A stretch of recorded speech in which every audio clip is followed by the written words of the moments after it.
नमस्कार दोस्तों, कैसे हैं आप सभी लोग। उम्मीद है आप सभी लोग बहुत ही बढ़िया होंगे। आज के इस वीडियो में हम जानेंगे फंडामेंटल थ्योरम ऑफ अर्थमेटिक का पार्ट नंबर 2। दूसरा पार्ट जानेंगे। पहले पार्ट में हमने ये चीज समझा था कि प्राइम नंबर क्या होता है। ठीक है, प्राइम नंबर क्या होता है। दूसरा हमने समझा था कंपोजिट नंबर। ठीक है, कंपोजिट नंबर समझा था। उसके बाद हमने समझा था पावर। उसके बाद हमने था फैक्टर ट्री। ठीक है, फैक्टर ट्री यानी कि पहला, दूसरा, तीसरा, चार, यानी कि फंडामेंटल थ्योरम ऑफ अर्थमेटिक में हमने पहले पार्ट में 4 पॉइंट को समझा था अच्छी तरीके से। ठीक है ना। और लास्ट में हमने समझा था फैक्टर ट्री क्या होता है। ठीक है, फैक्टर ट्री को हम कैसे लगाते हैं। फैक्टर ट्री जिस प्रकार से पेड़ होता है ना, पेड़ यानी वृक्ष जिसे हम बोलते हैं, उसी प्रकार से समझ लीजिए वृक्षों के आकार का हम इससे लगाते हैं। इसीलिए हम इसको बोलते हैं फैक्टर ट्री, गुणनफल वृक्ष या गुणनखंड वृक्ष। ठीक है ना। तो इस वीडियो में हम जानेंगे कि फैक्टर ट्री यानी जो हमारा फंडामेंटल थ्योरम ऑफ अर्थमेटिक है, ये कहता क्या है, इसको हम कितने रूपों में लिख सकते हैं। जिस प्रकार से में एल्गोरिथम का बहुत सारे रूप होते हैं, बहुत सारे इसके श्रृंखलाएं में होती हैं, अनंत हल होते हैं, उसी प्रकार से हमारा जो अर्थमेटिक है, फंडामेंटल थ्योरम ऑफ अर्थमेटिक है, इसका भी अनंत हल होता है। ठीक ना। ये क्लास 10 का हमारा है, सबसे जबरदस्त है एंड रियल नंबर हमारा है, ये तो सभी लोगों को पता है। ठीक है, तो हम इसमें जानेंगे। देखिए, फंडामेंटल थ्योरम ऑफ अर्थमेटिक ये कहता है कि जैसे मान लीजिए हमारे पास अभाज्य संख्या है। एक अभाज्य संख्या होती है और एक भाज्य संख्या, यानी कि एक प्राइम नंबर होता है एंड एक हमारा कंपोजिट नंबर होता है। प्राइम नंबर यानी कि अभाज्य संख्या, कंपोजिट नंबर यानी कि भाज्य संख्या हमारी होती है। ध्यान से सुनिएगा और समझिएगा, समझ में आपको जरूर आ जाएगा। ठीक ना। जो हमारी भाज्य संख्या होती है, हम उस भाज्य संख्या को अभाज्य संख्या के गुणनफल के रूप में व्यक्त कर सकते हैं या हम उसको लिख सकते हैं, ये बोला जाता है। ठीक है, लिख सकते हैं हमारा। ये तो हमारा फंडामेंटल थ्योरम ऑफ अर्थमेटिक ये कहती है। दूसरी क्या कहती है, देखिए, जैसे कि हम जब लिख सकते हैं, यानी कि भाज्य संख्या को अभाज्य संख्या के घातों के रूप में भी हम लिख सकते हैं, विभाजित किया जा सकता है। जैसे कि हमारे पास मान लीजिए दो धनात्मक पूर्णांक है, ए है एंड बी है। ठीक है, ये धनात्मक पूर्णांक है। इसका अगर इसको हमें इसका एचसीएफ निकालना होगा या विभाजित करना होगा, तो हम ये डी एक ऐसा मात्र पूर्णांक है जो ए और बी दोनों को विभाजित कर देगा। ठीक है ना। तो उसी प्रकार से हमारा ये भी है, इसके एक अद्वितीय हल होता है। ठीक है ना।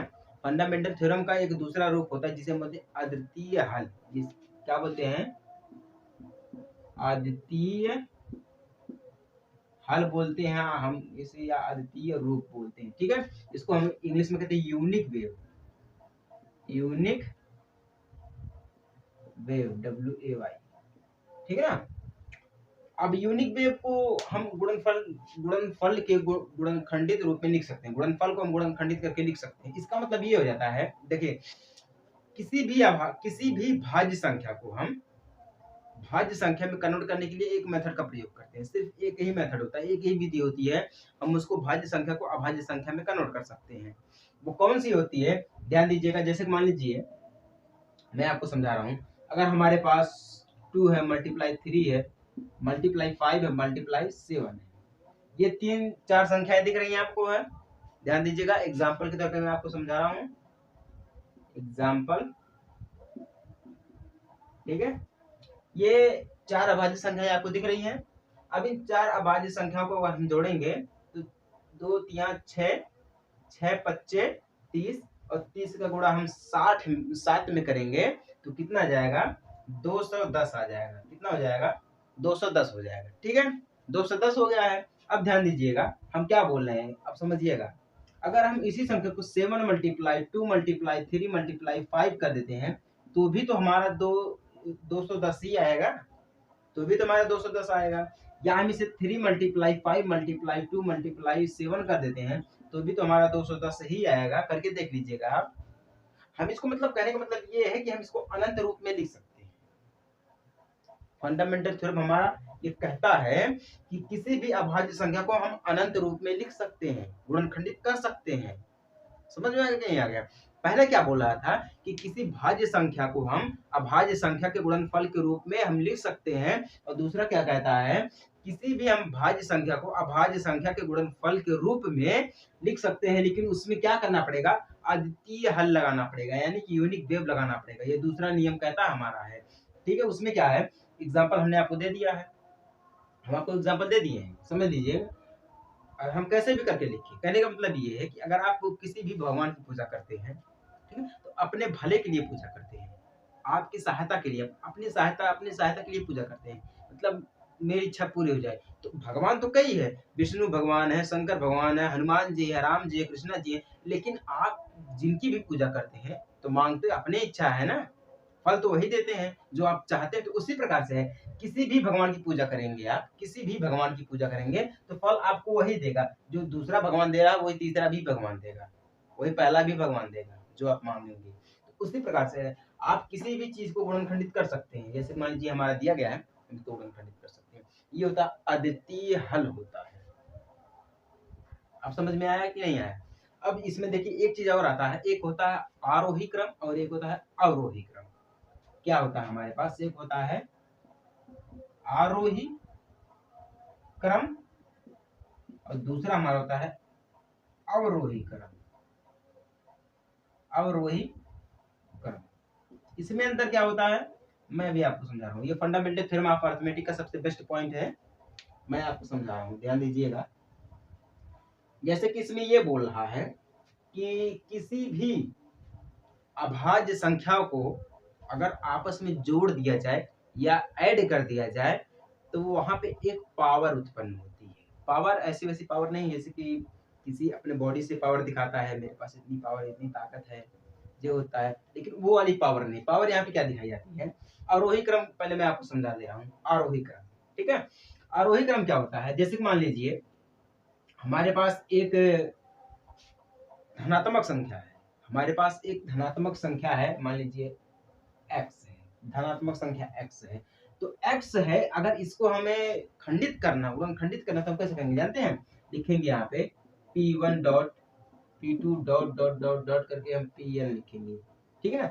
ये एक हो गया। ये जो संख्या है ये हमारा अभाज्य है। ये कौन सी संख्या है, ये हमारा अभाज्य है। अभाज्य संख्या कैसे मैं आपको दिखा रहा हूँ, देखिए देखिए क्या होता है ना, अगर p1 less greater than equal p2 dot, या हम direct less greater than equal dot dot dot करके फिर less greater than equal pn बोल देते हैं या लिख देते हैं, तो ये हमारा आ जाता है आरोही क्रम। आरोही क्रम मतलब हो जाता है, जानते क्या है, ये लेस ग्रेटर देन इक्वल है, आप यही से समझ सकते हैं। लेस ग्रेटर देन, लेस यानी कि कम, घटते क्रम में, ठीक ना, 1 2 3 4 5 6 लेस देन इक्वल है, ठीक ना।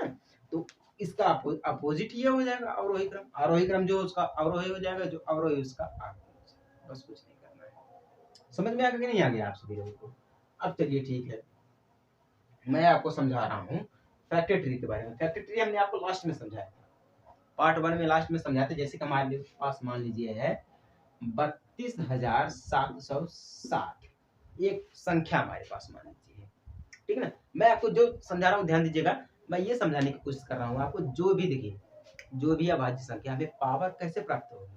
अभाज्य संख्या जो है, हम उस अभाज्य संख्या को आपस में ऐड कर देंगे तो हमें पावर प्राप्त हो जाएगा। मैं आपको करके दिखा रहा हूँ।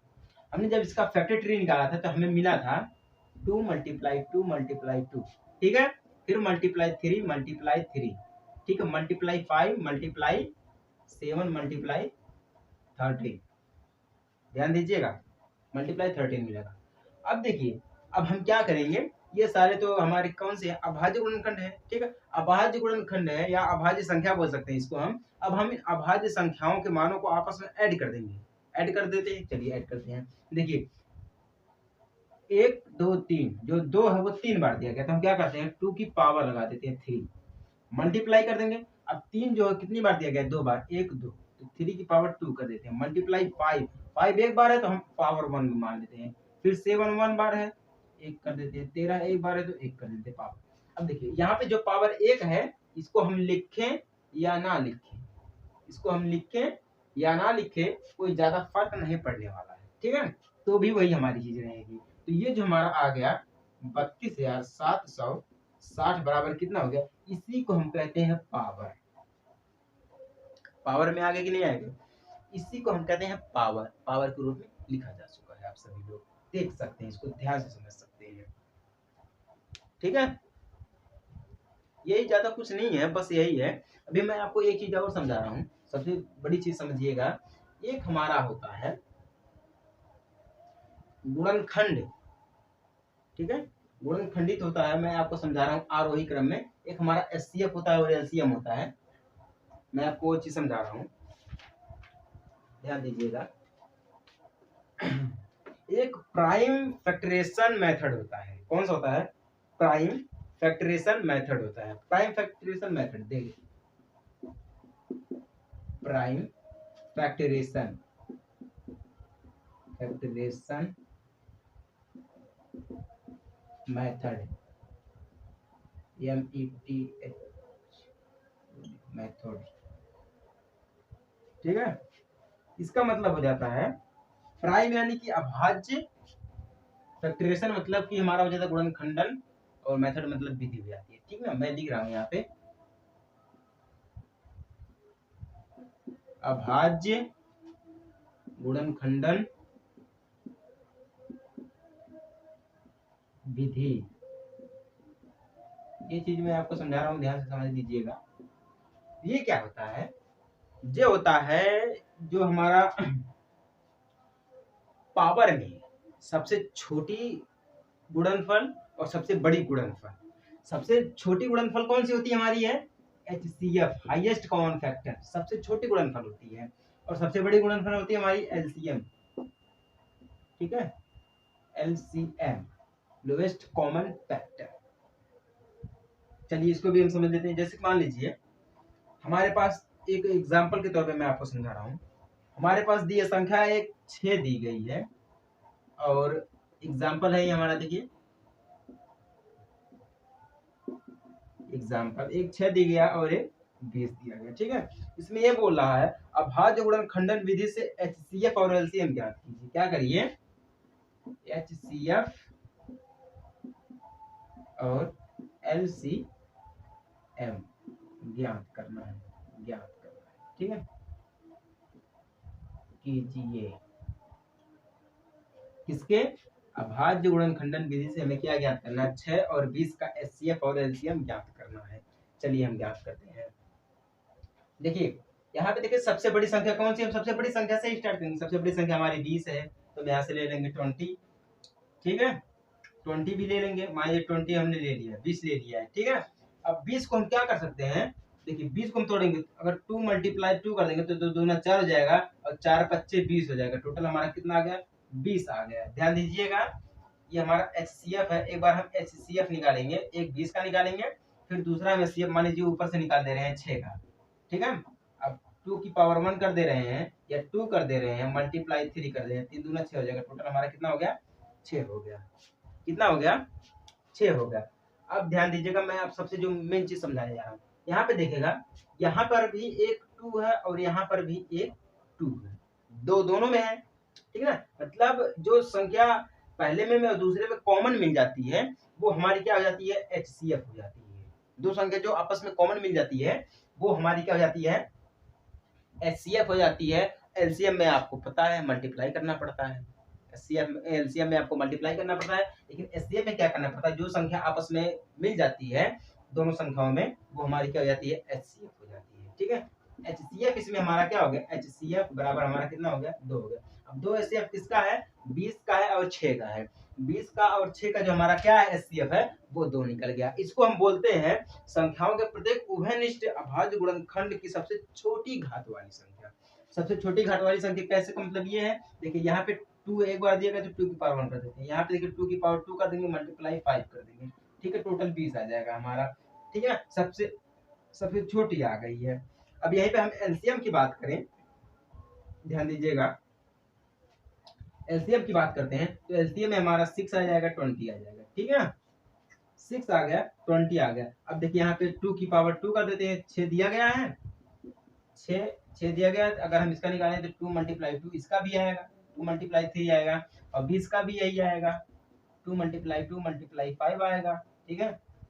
अब देखिए यहाँ पे 2 की पावर 2 हो गया है, 2 की पावर 2 हो गया, लेकिन यहाँ पे ये कंडीशन बोल रहा है, एक तो 2 की पावर 2 है, एक 2 की पावर 1 है। यहाँ पे 1 1 मान लेते हैं पावर, यहाँ पे 2 हो गया मल्टीप्लाई 5 पावर 1 हो गया।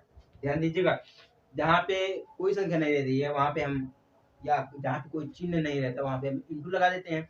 जहाँ पे कोई पावर नहीं रहती है वहाँ पे क्या मानते हैं, पावर 1 मानती है। तो यहाँ पे क्या है, 5 की जगह पे क्या है, पावर 1 है। 3 की जगह पे क्या है, पावर 1 है। हमें यह मानते हैं, ठीक है ना।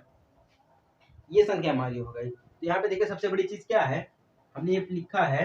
अब हम इन दोनों को ऐड करेंगे, एलसीएम है ना, एलसीएम एलसीएम है, एलसीएम है तो हम ऐड करेंगे। तो 2 की पावर 2 कर देंगे, ठीक है, मल्टीप्लाई 2 कर देंगे हम, तो मल्टीप्लाई 3 कर देंगे, मल्टीप्लाई हम 5 कर देंगे।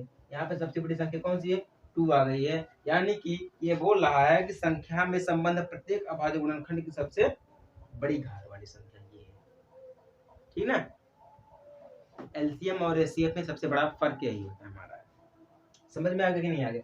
एलसीएफ को क्या करते हैं, हम मल्टीप्लाई करके टोटल आंसर निकाल देते हैं, और एचसीएफ में क्या करते हैं, जो संख्या आपस में मिल जाती है, मतलब एक समान हो जाती है, पहले में दूसरे में तीसरे में हो जाती है समान, हम उसको क्या करते हैं, उसका एचसीएफ वही मान लेते हैं, और एलसीएम को क्या करते हैं, ऐड कर देते हैं। समझ में आ गया कि नहीं आ गया आप सभी लोगों को। चलिए ठीक है, समझ में आ गया तो चैनल को सब्सक्राइब कर दीजिएगा, नहीं समझ में आया तो कमेंट कर दीजिएगा। मिलते हैं छोटे से ब्रेक के बाद, तब तक के लिए जय हिंद, वंदे मातरम।